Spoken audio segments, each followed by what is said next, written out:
Still a stupid name. Dragon King. Dragons wouldn't have kings. They'd have queens. Dragons don't have kings.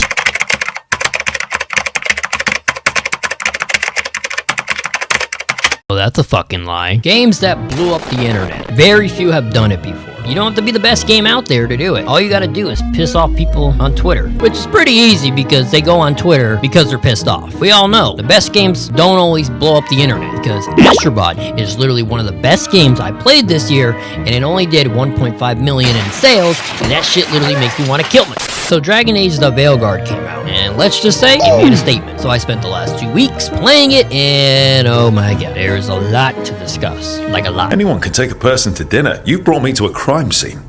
At least I've got you on your toes. What happened? Just starts fucking going it.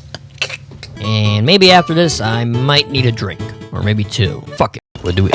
Anyway, let's talk.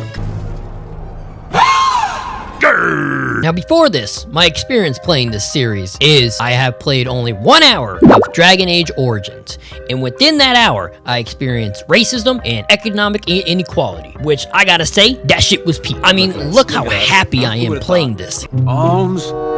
My lord, can you spare a coin for a man down on his luck? Tell me your story. Here you go. It's my wedding day. You should be giving me gifts. Oh, I love these options. Girl, crawl off and die somewhere. Compared to me spending around 45 hours in this game. Hey, just thought I'd check in. See how you're doing. I'm all right, I think. Thanks. I think I just need some time to think and sort things out. What is the point of this? It's literally had me contemplating my life choices.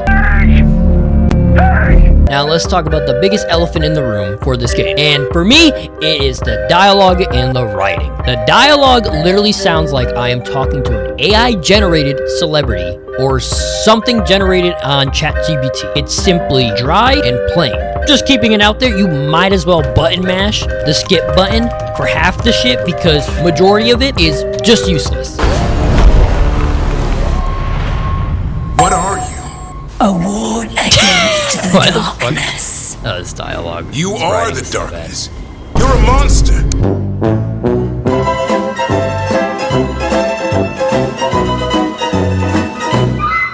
Now the writing is poor because the main 2 villains, Elgana and Guilliman, simply just don't want to be in the game because every time you find them, they just send a dragon at you and just leave. Also, side note, those dragons got the most plot armor I have ever seen in my life, especially the first one, because every time you fight him, he gets this stupid fucking immunity cutscene and then just escapes. Finally, a dragon fight. Let's do it, baby. A few moments later. We were so close. I know we can beat that thing. Oh god. He's dead. There's no fucking way this dragon lives again. Come on. No way. No fucking way, dude. A few moments later. Lord have mercy.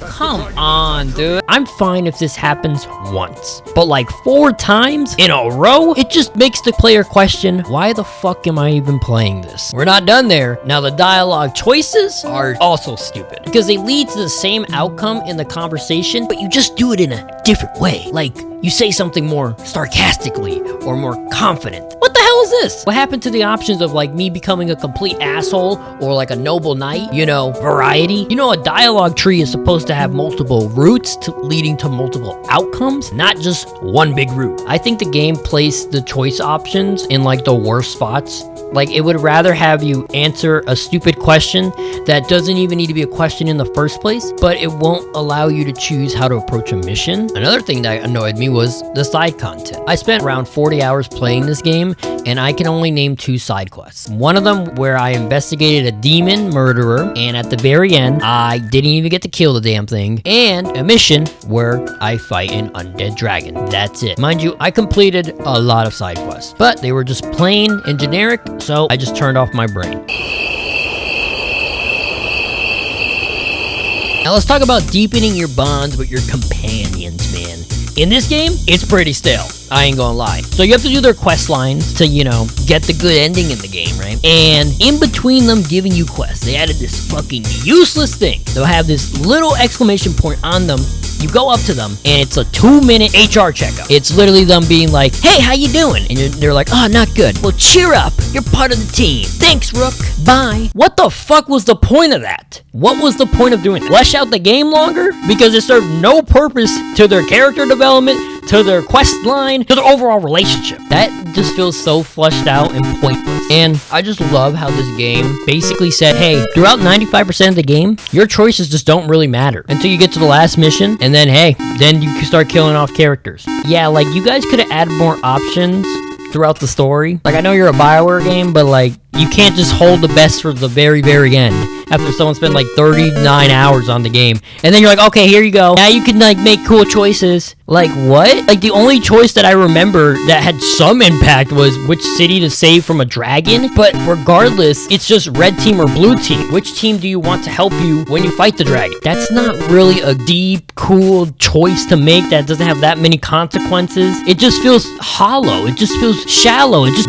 what was the point of the dialogue tree or the choices if you're just gonna hold it to the very end? Like, you're gonna save that mechanic, the mechanic that usually carries RPG games to another level because of the writing. You're just gonna save it at the very end of the game? So you expect people to just sit through 30 hours of gaming content and have like zero impact on conversations? You just be like, oh, just for flirting, just be like, hey, I like you. That's it. No deep insight, no good writing. It's just hollow and drawn out. That was my main issue. If you're gonna draw out a game, you gotta have decent to good writing, because if the game is drawn out, you're gonna notice the flaws more quickly. And I'm calling it right now, guys. I'm calling it right now. 95% of the people who bought this game dropped this game within 10 hours, and they were just like, fuck this shit. I mean, I didn't drop it because the only reason I didn't is because I wanted to review it. If not, I would have dropped it with everyone else at 10 hours. It misses at so many points where I was expecting it to pick up. And then throughout the whole game, I was like, oh, can I choose this outcome? Can I do this in this mission? No, fuck you. Just do what we say. Then why would you even include the options? It just felt like every time I made a decision in that game to talk to someone or to be nice to someone, it felt pointless because it had no effect until the last mission. I was having a blast the last mission. You know why? Because I could kill off these motherfuckers, man. Fuck! That's so fun, man. Like, choices that have deep impact. That's what makes a good game. If you're gonna have the dialogue tree, if you're gonna have the multiple endings, you gotta make it hit the player. I know you're BioWare. I know you do that in your games. I do know that. But you could have at least added more options to lead to that. You can't just save it to the very end, bro. Ain't nobody playing a game that long that has no good writing. Like, oh, at the very end, I'll start writing. And by the way, my ending in this game was probably the dumbest, sloppiest writing I've ever seen in my life. So basically, Solus betrays you. I'm spoiling it. Whoop, spoiler. Solus betrays you, okay? He betrays you, and this dagger that, you know, controls the universe, right? There's an option. You can fake out the god of trickery, the god of maneuvering, sneaky. He's him. So I chose to give him the fake dagger so it would trap him in the veil. Now my impression of this was, okay, we're gonna do some light Yagami shit and we're gonna plan something ahead and it's gonna be so fucking cool and mind twisting it's gonna be crazy. That didn't happen at all. My character was literally on his knees right in front of the villain, just looking at the daggers like, do I give him the fake one or do I give him the real one? What do I do? I don't fucking know which one to do. I'm gonna give him the fake one.